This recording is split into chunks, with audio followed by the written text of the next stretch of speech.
Buenas noches, profesor. Hoy vamos a hablar sobre el circuito de switch con SM, que sería este. Este sería el plano.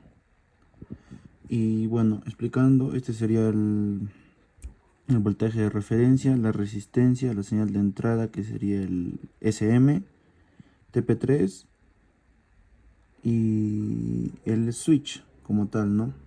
Tenemos la entrada, la salida. ¿Y por qué el switch, como lo vemos ahorita, estaría en posición abierta? ¿Por qué nos marcaría cuando está abierto el switch? Nos marcaría la medición aquí, como se puede ver aquí. Ya. ¿Por qué la medición de estos dos puertos del interruptor nos daría 5 voltios cuando el switch está abierto? Eso se puede ver en una imagen que dibujó en la pizarra el profesor. Usted, profe, que fue esta, si no me equivoco. Ya. Aquí podemos ver que cuando está abierto nos marca 5 voltios. El voltaje no pasa porque como está abierto y el circuito está incompleto, la corriente está esperando aquí a pasar, ¿no? Entonces, como la corriente está aquí, medimos directamente lo que sería la fuente. Por eso nos aparece 5 voltios, porque estamos trabajando con 5 voltios, ¿verdad? Entonces, como está esperando la corriente a pasar por aquí, nos marca 5 voltios y en el SM nos marcaría 0. Porque la corriente no pasa de aquí, ya que está abierto, incompleto, no pasa la corriente. Pero si nosotros accionamos el switch o eh, interruptor, lo que hacemos sería completar el paso de corriente, o sea, completar el circuito, y así aquí nos marcaría 0, ya que la corriente está pasando, y en el SM nos marcaría 5 voltios cuando está cerrado, ya que la corriente está pasando y nos da esa lectura. Un claro ejemplo sería la bomba del baño, que también la dibujó. Gracias, profesor. Eso sería todo del circuito 1, que es eso. Sería este circuito, donde ya explicamos por qué cuando aquí marca 5, en el SM marcaría 0, porque está abierto y la corriente no pasa.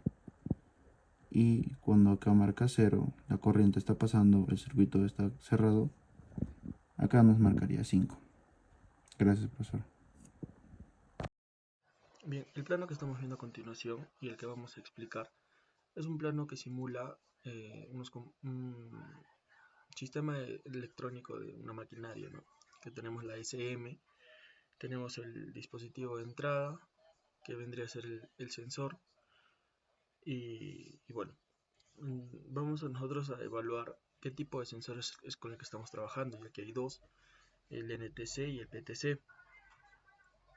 Como adelanto podemos decir que el sensor NTC es un sensor que al detectar un incremento de voltaje interpreta la SM que tenemos un descenso en su temperatura, y el PTC interpreta que al detectar un mayor voltaje en el sensor, la SM detecta que hay un incremento de temperatura, es decir, directamente proporcional, para poder aclarar eso. En las mediciones que realizamos, nos dimos cuenta de que en el primer voltaje que tuvimos de medida en el sensor nos dio un valor aproximado de 3.78 voltios, y en la SM de 1.70. De repente, por algunos errores de medición, obteníamos que teníamos mayor voltaje en el sensor y menor voltaje en la SM, a una temperatura de 19 grados aproximadamente.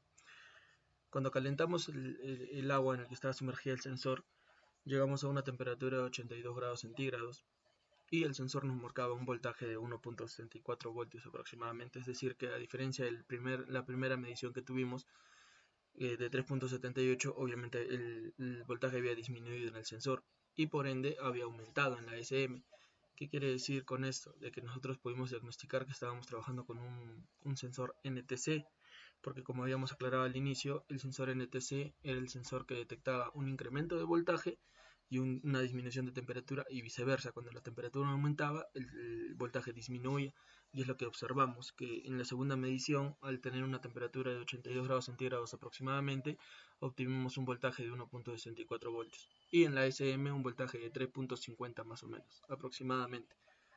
Bien, estamos con el plano y esto nos ayuda a diagnosticar y armar el circuito del mismo para obtener la información que les acabo de explicar.